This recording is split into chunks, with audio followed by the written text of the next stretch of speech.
Today we are in the third week of this series that I'm calling Moses Significant Life Lessons. We're doing five sermons that we're going to look at. So today what we're going to do is fast forward a little bit in the life of Moses. Last time we saw him last week, he was still on his way to Egypt from Midian to bring the children of Israel out of captivity. Now we fast forward to the other side of that event, and now he's taken the children of Israel out of captivity, out of Egypt, and they're in the wilderness. They haven't been yet to Mount Sinai, but they are coming to the Red Sea. So here's the story. This is what's happening. Pharaoh has finally given his permission for Moses to lead the Israelites out of captivity, but then he has almost immediately he has a change of mind, a change of heart. Undoubtedly, he realized that he just lost the services of just tens and tens of thousands of slaves. That means that they're going to have his own people are going to have to go to work if they're going to get the same amount of work done. So who's going to do all that work? And he realizes that maybe he made a mistake from his point of view.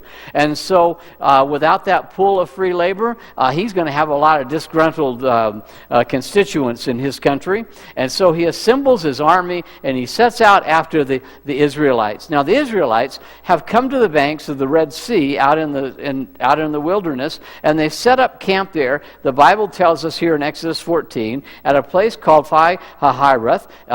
All of a sudden they notice the army approaching. More than 600 chariots with all the things that go with that, all the horses, all the other men, all the armament, all the weapons of war. All of them are in full pursuit of the Israelites.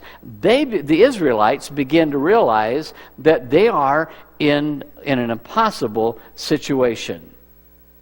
They are facing a sea, the Red Sea, in front of them.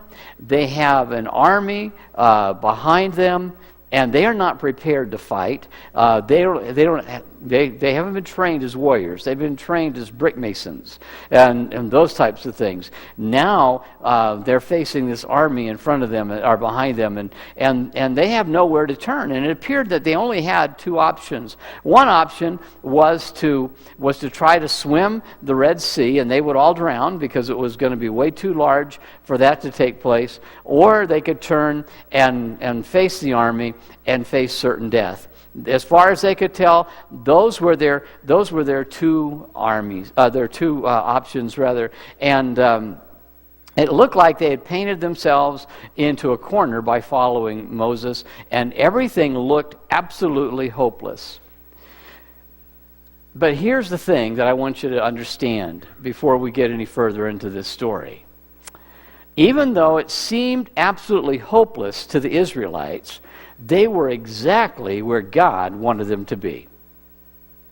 Without a doubt, they were in the exact place God wanted them to be at that moment. And today we're going to look at how you can deal with those situations in your life that seem impossible. I won't ask you to raise your hand, but I suspect that everybody here either has faced or is facing right now a situation where you think this is impossible.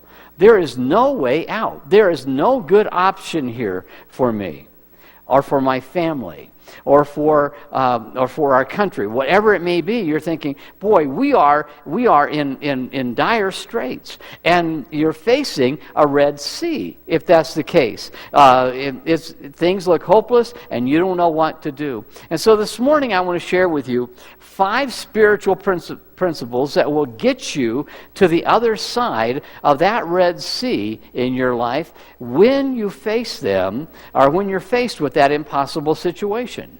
So take out your sermon notes, and I apologize that there's an extra R in the word spiritual there, and if you're spiritual, you'll just scratch that out and not blame me for it. If you're not, blame Marcia. though I'm the one that put it there first. I just had an extra R apparently in my vocabulary the other day when I gave that to her.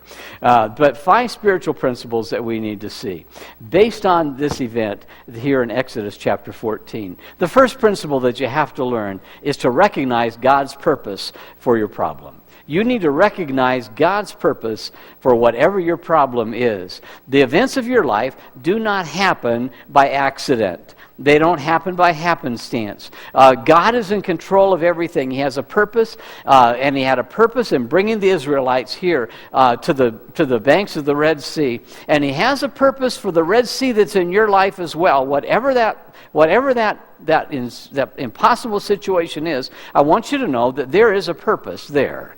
God has a purpose. He doesn't work by accident. So what in the world could God want to have accomplished in the lives of these Israelites by placing them in this impossible situation? Well, I believe there's at least 2 things that God wanted to accomplish here. The first thing that He wanted to do was to make known His glory to others. God always wants to make His glory known, and He will do that in and through your life, especially when you're in those Red Sea moments of your life. When you are in that place where you think there is no way out, there's nothing good that can happen here, God says, then watch and I will glorify my name. In verse 4, the Bible says, I will gain glory for myself through Pharaoh and all his army, and the Egyptians will know that I am the Lord. I will gain glory, he said.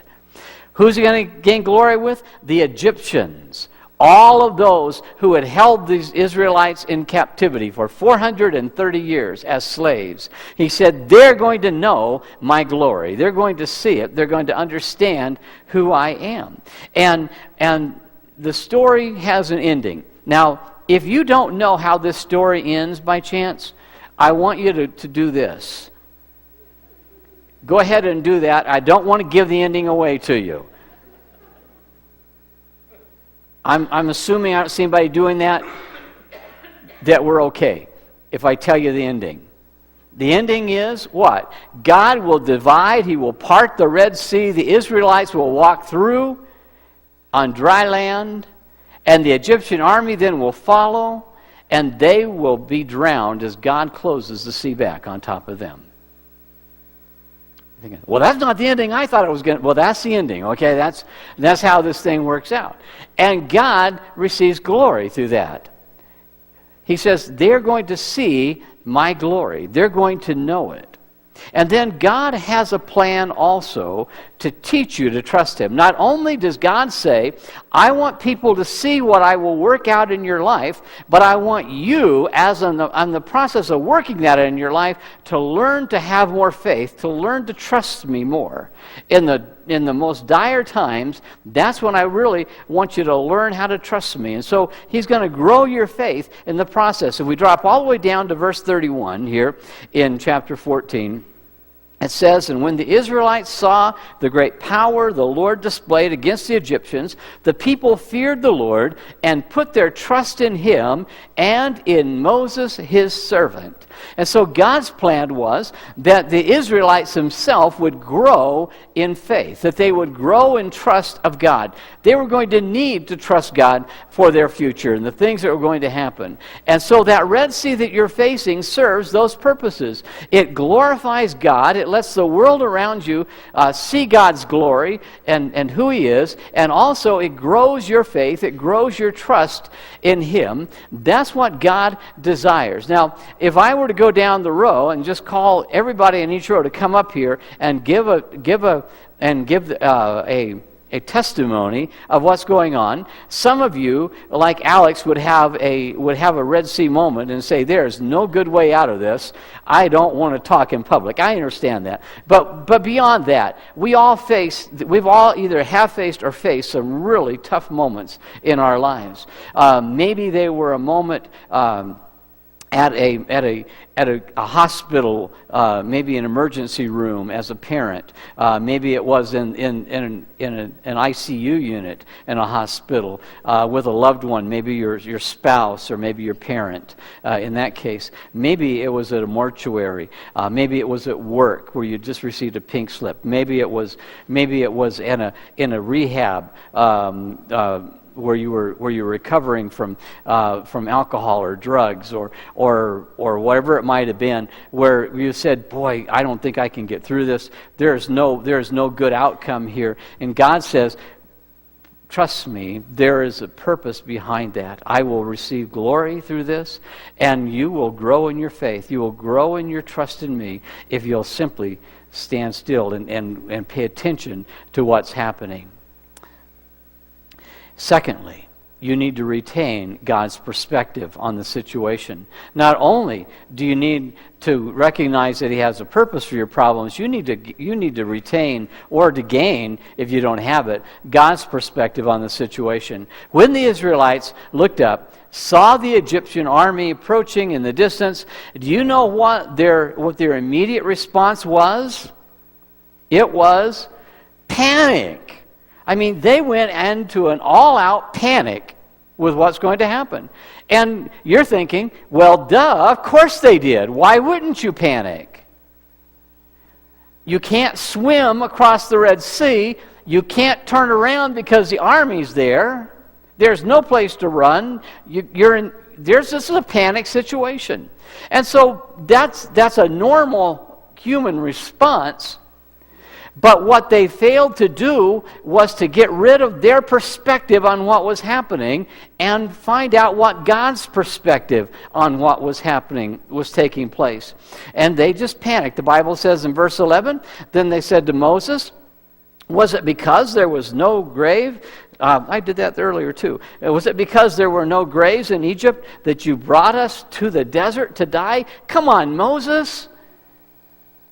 We could have died and gone to a nice mortuary and gone to the Egyptian eternal rest cemetery and be buried. We didn't have to walk all the way out here in the desert to do this. And this is all God has in store for us. It's amazing that was their attitude, considering how they had witnessed the power of God in Egypt, and they had already forgotten that they were now convinced that this was the end. They'd seen God in His miraculous power deliver them, and just that walk in the desert for a couple of days had changed everything, and they lost perspective completely. And then in verse 12, they went on to say, it would have been better to serve the Egyptians than to die in the desert. Would have been better to serve the Egyptians than to die in the desert. I suppose that in one sense, that's a true statement, isn't it? That, you and I, if those were the two options that we had, we would have taken that one, right? We can be slaughtered right here or drown. Or we could have stayed home. We could have stayed in Egypt and just continued to live as slaves. One, you're dead.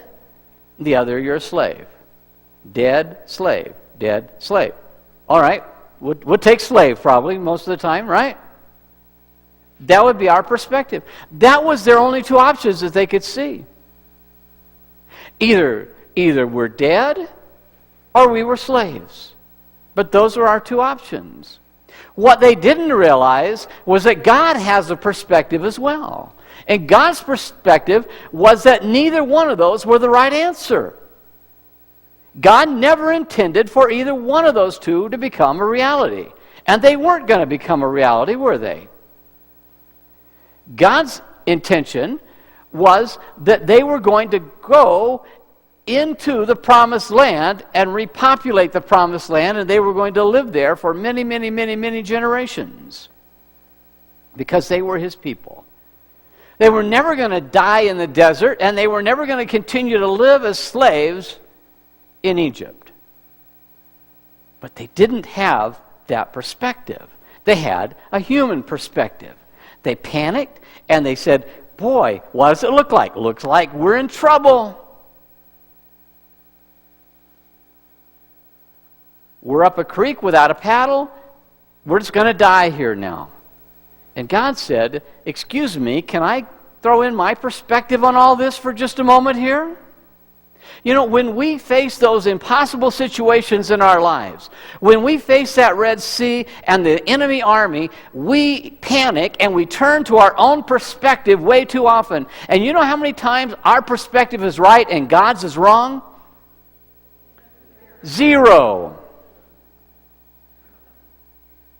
You know how many times our perspective is wrong and God's is right? Every time. Every time. You got to hang on to God's perspective. And if you're not sure what it is, start talking to Him about that.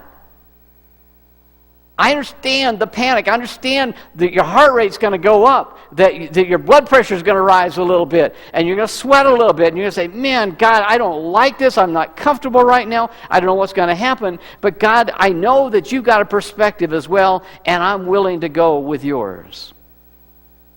I know this doesn't seem to be going where my dreams and my aspirations are going, but I'm going to go with yours. I know that this is not what I thought my family life was going to be like, but I'm going to go with yours right now, God. What's your perspective? And when you hang on to God's perspective, He shares it with you. When you say, God, I want to know where you're at. God, I know you have a purpose for me, and I know that you've got a perspective that I need to pay attention to. So, God, I want you to give that to me right now. And then thirdly, you need to rely on God's promise. You're going to have to then begin to rely on the promises that God has made to you. God, I need your perspective. You say, okay, well, let's talk about what I've promised you before. What I've made promise to you about right now. Heard a motivational speaker one time say, if your success was guaranteed, wouldn't you be willing to endure just about anything? If you had this ironclad contract stating that if you dig ditches in the rain every day for 6 months, will you? And then you'll live in complete financial freedom. Wouldn't you do that? Wouldn't you? Would you do that?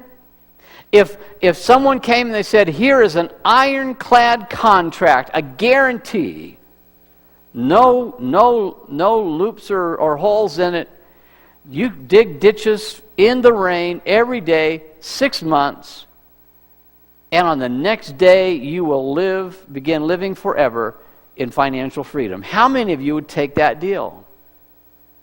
Yeah. I mean, I know we're in church. It sounds very unspiritual, but every one of us would take that deal, wouldn't we? We'd say, yeah, ooh, I want that one. 6 months? Are you kidding me? I'd do that. But the Israelites were facing a Red Sea that was just full of water. It was a sea. They were facing an army behind them that was ready, they thought, for war. Where is the guarantee in that?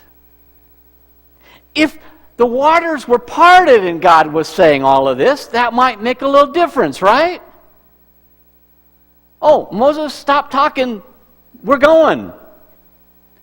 Don't stop here. Take the road through the middle of the sea. But it's not parted. It's still there, teeming with water and fish and all the other stuff that was there in the Red Sea. And they're looking and saying, boy, this is difficult when you don't know what the outcome is going to be. You only have the promise. You're not sure what's there. And so Moses speaks to them in verses 13 and 14. And he says, do not be afraid. Stand firm, and you will see the deliverance the Lord will bring you today. The Egyptians you see today, you will never see again. The Lord will fight for you. You need only to be still. So what did God promise to them that day? Through Moses, he made a couple of promises. The first promise he said was, I want you to understand that the problem will be completely eradicated. This issue that you have, this impossible situation is going to be completely taken care of. It will be completely eradicated. You won't have to worry about it anymore. You know, what happens when we face some of those really tough situations in our life and we don't know what to do about them, and we don't see a way out, and we don't know that the guarantee is worth anything? What we do is we tend to find a rug and we lift up the corner of it and we try to sweep as much of that problem under the rug as we can. We put the rug back down, stomp on it a couple of times, and pretend like we've taken care of it.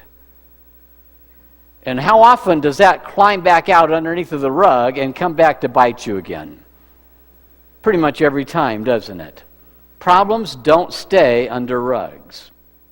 They just don't. Issues like impossible situations just keep coming back. And so we have a Band-Aid fix that says I'll just kind of pretend like it's gone until it comes back to bite me. God says, if you just trusted me, I'll eradicate it. I'll take care of it. I'll take it out of your life. Some of you here today are walking testimonies of that. Some of you here today have spent time in rehabs. Some of you thought you would never see life that wasn't looked at through the bottom of a bottle, or that would be lived anywhere else but in a crack house. Some of you have children who have gone through that same thing. But when you finally allowed God to deal with it, when you trusted in His promise, what happened? God said, I don't just hide it I don't take that problem and hide it under a rug. I take it away. I remove it. So you got to make a choice. Am I going to try to deal with this in my own perspective and in my own way, or am I going to take God's perspective and trust His promises and let Him deal with the problem once and for all? That takes courage, but we can do that. Secondly, He says that He will fight for you. He promises to fight for you. Without God's help, the Israelites did not stand a chance, and neither do we. When we are facing those tough times, we don't stand a chance. We need Him in the battle. And He promised to be there for us to fight on our side. That's His plan. He said, I will fight for you. Never once did one of these Israelites have to fight in this battle, did they? They didn't do anything. They didn't lift a hand to do anything. God did it for them. To get to the other side of the Red Sea, you have to learn to rely on those promises. And what does it mean when you rely on a promise of God? Here in these two verses, we get the idea of what we need to do. He says, if you're going to rely on the promises of God, first of all, you have to fear Him. He says, fear not. Fear not. Those two words together like that in a phrase or a sentence appear over 50 times in the Bible, and it appears always as a command. And so fear not means that you have a choice. When you are faced with an impossible situation, or you're faced with an issue that you don't see a way out of, our response is to panic, our response is to fear, but the command that God gives is to stop and don't fear. Fear not. That means you have a choice. If it's a command, you have a choice to obey it or not to obey it. That's always the case. God never commands stuff you have no control over. That means you have a control over your fear.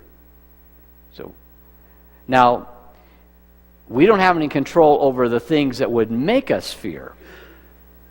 They come into our lives quite unexpectedly. They come into our lives when you do get that phone call that says you got to get down here to the emergency room real fast, or you got to get into the ICU room really fast. And all of a sudden fear starts to grip you, and it starts to just do numbers on your heart. And Moses would tell you at that point you need to say, stop! Stop who? Stop fear. You can tell the fear, not today, fear. Not today. Today I am going to live without you. That is my choice. And in God's power, I am not going to succumb to fear, because fear will cause you to do all kinds of dumb things. And so you say, not now. I don't have time for this right now. You're not healthy for me right now. And so I say stop. And so you have the power, you have the choice to do that. And then stand firm. You stand firm. You stand firm in your integrity. You say, I am not going to play games. I am not going to bid my integrity, as we talked about last week, to the highest bidder, because whatever the price you put on your integrity, remember, somebody will pay it. And so you tell Satan, I am not selling off my integrity, even though this is a scary situation, and my inclination is to panic, my inclination is to run, it is to hide, it's to crawl underneath of the rug myself and try to hide from it. But I'm standing firm, and I'm telling fear to stop, and I'm going to stand here right now and trust God in His promise to do what He's promised that He will do. So you fear not. You stand firm. And you do what? He says, I want you to be still. Be still. You mean I just got to do nothing? Being still is not about your body. Being still does not mean to do nothing. Being still, in this regard, has to do with your heart. Not your physical heart, just your insides, your emotions. Where you say, God, I need your peace. I need you to fill me with your peace right now, because I want to run. I need you to fill me with your peace right now because I want to scream. I need you to fill me with your peace right now because I'm scared to death. And He does. And the times when you probably have experienced God's peace to the greatest extent were at the most dangerous or the most critical times in your life, when you stopped long enough to allow God's peace to catch up with you. But what we normally do is we run around like a chicken with his head cut off, and we think, God, could you kind of hit me with your peace somewhere along the way? And He says, well, as soon as you stand still, I'll do that. As soon as you quiet your heart, I'll do that. And He gives us a peace that passes all understanding. And the world looks at it and they say, I don't understand how you can get through today. I don't understand how you can let those arrows of the evil one, those fiery darts, bounce off of your shield. How do you do that? And you say, I don't know. It's just God's peace in my life today. Because that's what He's promised. And that's where you really get to know who God is, in those moments of the deepest concern of your life. And then fourthly, you need to rest in God's protection. After you begin to rely on His promises, you need to rest in His protection, because He will protect you. When the Israelites began their journey, they were led by a cloud by day and fire by night, and they arrived at the bank of the Red Sea by His direction, and then Pharaoh's army begins closing in on them from behind, and it says that the cloud, that was the presence of God, moved from in front of them to behind them and stayed between them and the Egyptians for that night. Notice in verse 20 it says, throughout the night the cloud brought darkness to one side and light to the other side, so neither went near the other all night long. God had not yet performed the miracle that He was going to do. He hadn't even told the Israelites what the miracle was going to be. Not now. But all night long, the Israelites rested, they stood still and rested in God's peace. And His protection was there on them. Interesting verse, in verse 19, the verse before, it says, then the angel of God, who had been traveling in front of Israel's army, withdrew and went behind them. I got to imagine, based on everything we know about the Israelites at this point, that most of them watched that happen and they said, yeah, right, you put us out here, God, and now you're leaving. Yeah, sayonara, thanks a lot, brought us out here to die. But that's not at all what was happening, was it? Their perspective was God's deserting them. God's perspective is, I'm just moving around behind you to protect you. Because the real danger at this moment is not the Red Sea. It was not going to come up and grab them. But the Egyptian army behind them was going to come and grab them. And so he protected them, even though they never realized it at that moment. And when you face impossible situations and you gain God's perspective, then you will begin to understand that no matter how bad things may seem in your life, that God is still there, and He has been preventing and will continue to prevent things from happening to you, so that eventually He can completely eradicate the problem and give you the victory that He desires for you. That's His plan. You won't see it necessarily at that moment. You won't understand it all the time at that moment. But when you look back on it, you say, man, God did have a purpose in all this. And although it was tough, and although I may have gone through very hard times, and they hurt sometimes as I went through them, it was worth it in the end to see that God has always been there. He has a purpose, and He is using this event in my life to bring glory to His name, and He built my faith in the process. And that's the plan. That's how it works. And so don't be surprised when God is protecting you and you don't even realize it. But He is there. And then fifthly, you need to reach for God's power. You need to reach out for God's power. In verse 16, God said to Moses, "Raise your staff and stretch out your hand over the sea to divide the water so that the Israelites can go through the sea on dry ground." God wanted to deliver the Israelites from this impossible situation. And He wants to deliver you from yours. And that means you're going to have to reach for His power. That staff that Moses carried was not a magic wand. It wasn't like Harry Potter's wand. That wasn't the issue. It was a symbol of God's power. When God told Moses, "I want you to go and get my people out of slavery," Moses said, "I don't think I can do that." God said, "See that rod in your hand? Throw it down." He did. It became a snake. He said, "Now pick it up." He did. It became a rod again. He said, "That's a symbol of my power that's going to go before you." And Moses and Aaron both used their staves in that manner as a symbol of God's power. And so when Moses was with Pharaoh, and he stretched out the staff and waved it over the Nile River turned to blood. When he stretched it over the streams brought forth a plague of frogs on the land. When he struck the ground with it, a plague of gnats swarmed from the land. The staff was stretched out in the sky, and hail was rained down upon Egypt. That was a symbol of God's power. Not a magic thing, but His power. God was saying to Moses, "You hold my power in your hand, and if you're willing to reach, you're going to again witness a miracle." They had witnessed miracles, and God was ready to perform a big one right now. And God's power is available to you if you're willing to stretch.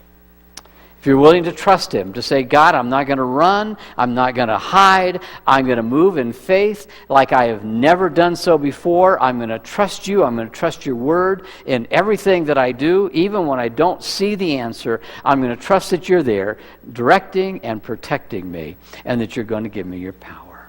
Today, you may be in need of that. Maybe today you don't know Jesus as your Savior, and you need His power. You need His salvation power in your life. You face hell. You face an eternity of anguish without the saving power of Jesus Christ. But you got to stretch out your arm to it. You got to say, "God, I need that strength that comes through salvation, and I trust Jesus to be my Savior and Lord." Pray that you would do that today.